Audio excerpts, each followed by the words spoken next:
저는 등록성도 400만 명에 이르는 국내 이단 하나님의 교회 세계복음 선교협회 출신 청년입니다. 저는 해당 교회를 나오고 나서부터 국내 다른 이단들도 살펴본 바 제가 나온 곳과 별반 다를 바가 없구나라는 것을 느끼고 해당 영상을 만들었습니다. 이단은 거기서 거기다라는 말이 있는 것처럼 국내 이단 3개 교회인 신천지, 구원파, 하나님의 교회의 공통점 4가지를 함께 알아가 보도록 하겠습니다.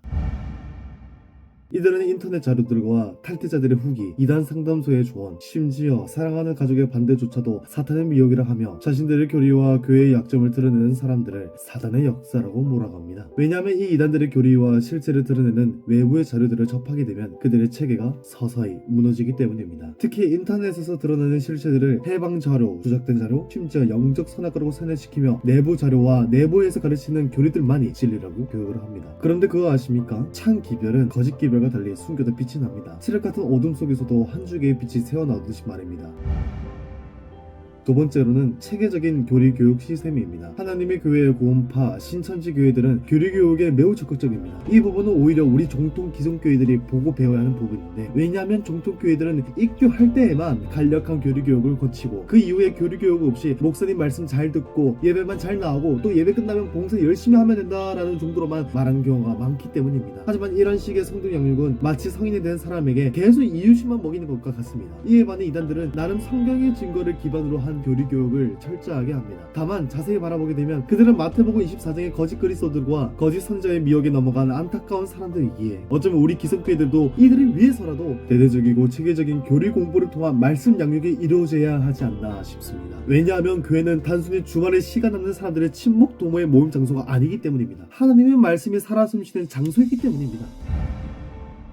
세 번째로는 배타적 구원권과 배타적 교회관입니다. 여기서 흥미로운 점은 하나님의 교회와 신천지에서는 일반 기성교회들, 곧 종통교회들을 바벨론이라고 칭하며 구원파에서는 단순 종교인이라고 칭한다는 것입니다. 이들은 자신들만이 진리이고 기성교회들은 비진리로서 절대 구원받지 못하는 교회라고 가르치며 그들을 온전한 전도 대상으로 바라보기보다 지옥 가는 교회로 등재부터 합니다. 그래서 구원파 같은 곳은 종통교리와 신학은 결국 사랑에 맞는 것이 아니냐 하며 2000년간의 그 교회의 선조들이 성경을 연구하며 밝혀낸 진리들을 부정을 합니다. 신천지에서는 계시록의 실상을 드러내 이긴 자요 다윗의 후손이 이만이 성경을 풀 수 있다고 주장하며, 하나님의 교회에서는 유월절 진리를 회복시킨 안사홍이 구원자이기 때문에 그의 가르침만이 참된 교리라고 주장을 하고 있습니다. 하지만 그들의 주장은 결국 자신들의 교회만이 참된 교회라는 말이며 자기 방식대로 성경을 해석하는 행위의 핑계에 불과합니다. 근데 그거 아십니까? 제가 카톨릭을 옹호하거나 친카톨릭파는 아니지만 말씀에 충실하고자 하는 정통교회 신교들도 적대하는 카톨릭이 기독교를 삼켰던 역사 속에서도 AD 321년 제1차 니케아 공의회에서는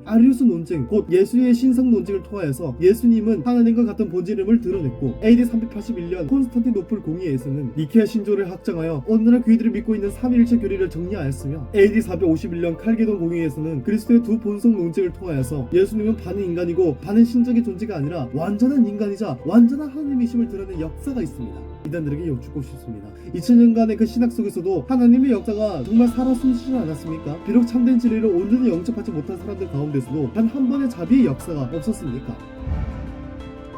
마지막으로 네 번째, 탈퇴자들을 바라보는 시각입니다. 이들은 자신의 교회를 떠난 사람들과의 교류를 금하며 연락 차단까지 합니다. 저 또한 하나님의 교회를 떠나고 나서부터 친했던 사람들이 저를 차단하고 길가에서 마주치기라도 하면 험담과 비난을 일삼았습니다. 아마 저뿐만 아니라 많은 이단 탈퇴자들을 겪었고 또 앞으로도 우리들이 겪게 되는 일입니다. 소수의 케이스를 제외하고 웬만한 이단 탈퇴자들은 단순히 교회를 욕하고 나가는 것이 아닙니다. 진리가 있어야 하고 하나님의 말씀이 살아 숨쉬어야 할 공간이 비진리로 가득 찬 모습을 직관하고 그것에 대해 용기를 내어 입을 연 것일 뿐입니다. 그들의 외침은 광야에서 외친 용기이자 진리를 갈망하는 목소리임을 하나님과 온 우주 천사들은 알고 계실 것입니다. 네, 여기까지 국내 이단 세계 교회의 공통점에 대해서 다뤄보았습니다. 오늘날 이단 가운데 있는 안타까운 영혼들이 지륵하던 어둠 속에서 한 줄기 빛 되시는 참된 구원자 예수님을 영접하여서 진리의 길로 돌아올 수 있기를 간절히 바라며 영상을 마치도록 하겠습니다.